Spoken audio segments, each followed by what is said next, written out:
Ai quay này trốn chế nè.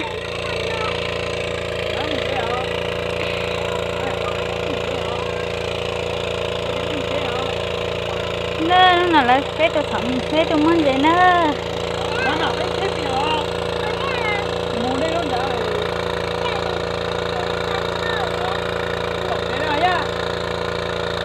Bố mua à? Bây giờ mất khả kia chưa khả chưa. Em mất tao lúc kia lên à? Nhà chỗ này không có á.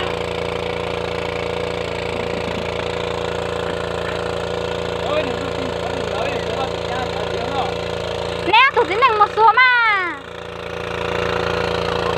Bây giờ bọn nghĩa bé chỉ cá xuống nữa. Hai ớt tụi nè ha.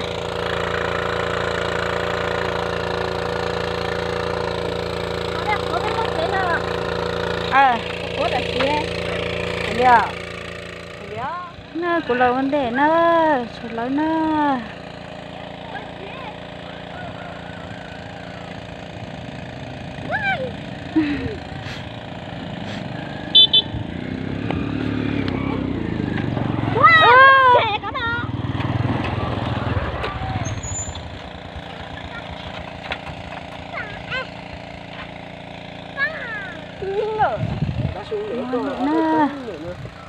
Ôi chà mong rồi chung.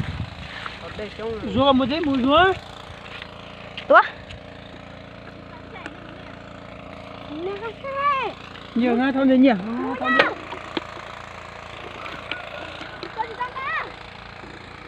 Con cháu rùa chả. Không à.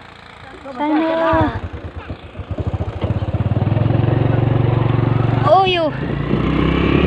Mama hay là chị tính à? Có gì rồi? Chị mà.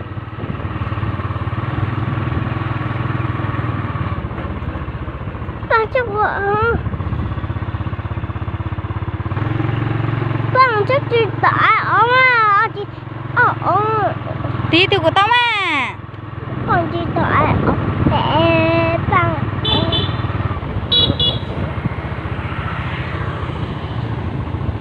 Số chị mà cái sao? Làm một thế nào?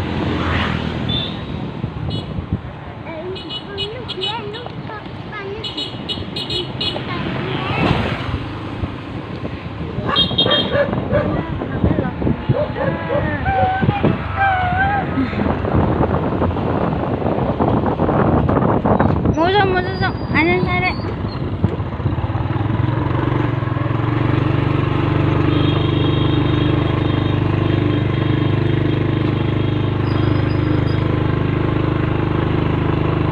Giờ xem mình sẽ tao đây à.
Có cái gì đen này cái to.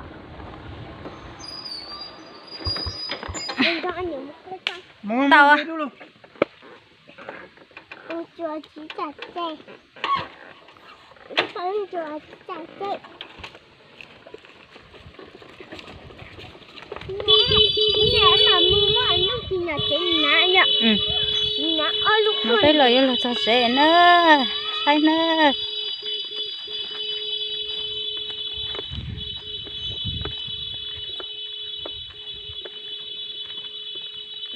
giờ không có coi không có cho mẹ mà nè không cho mẹ có hay luôn YouTube không à sao nó đợt này bé cho trẻ nó thật ra thế này là sai nó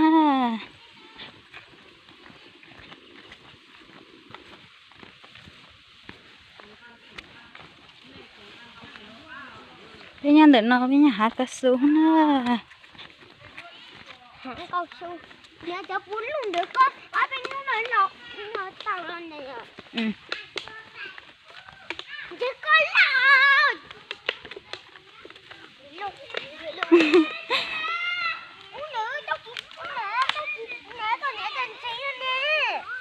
anh chế mò chứ có chuyện chế chứ đó tía anh chế ha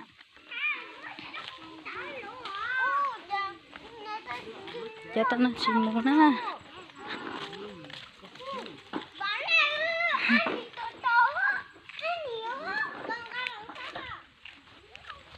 nó còn xua từ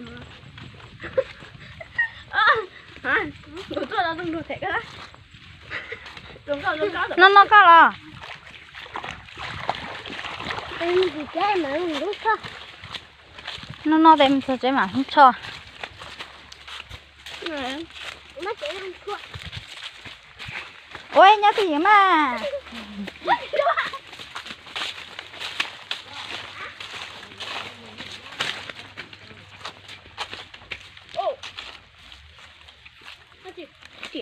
nè tông cái đó kìa con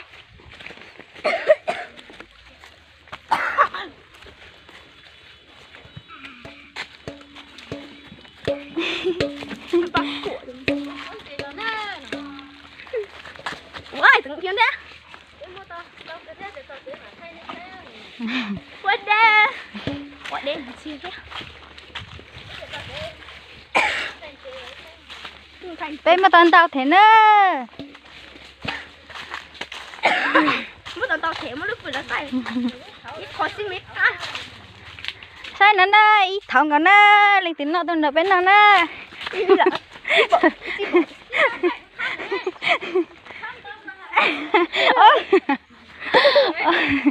ó thâu kê tao chăn nè chơi cái khó ai nè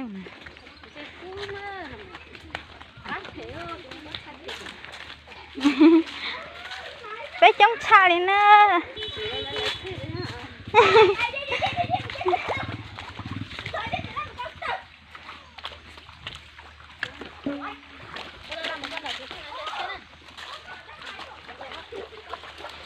kêu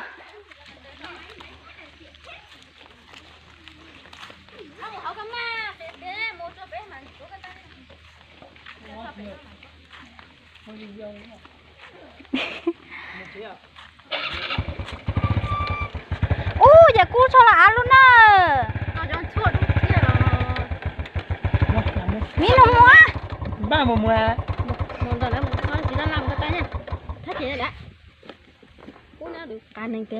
mấy chỉ đi đâu nè mình sao bị ghét mà chơi à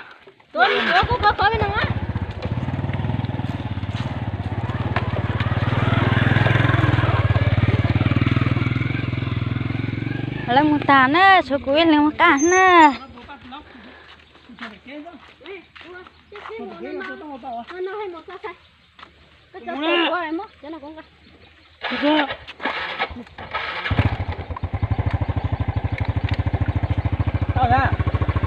cũng muốn tên này mà không cả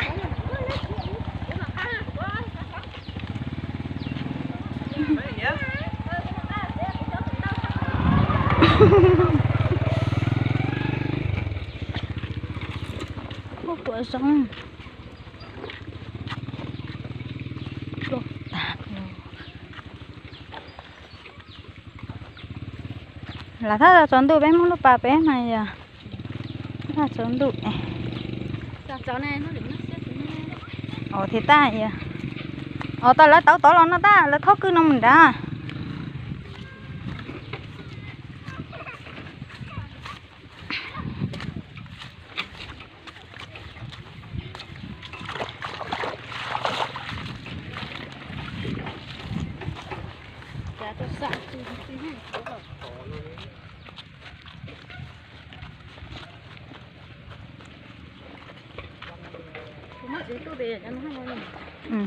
tiếp bắt ha.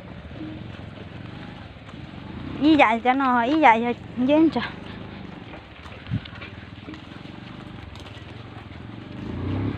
Ôi! Jangan siapa tuh ya tinggi dah.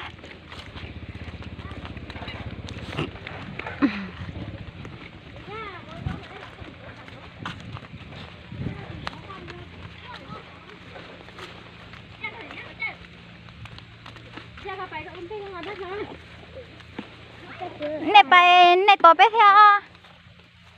Này hát từ món gì nó tao đây á, ở chừng thay ba.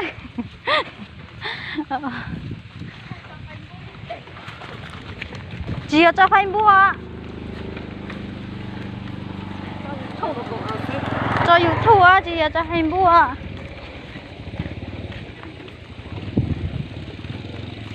Có mọi gì hả?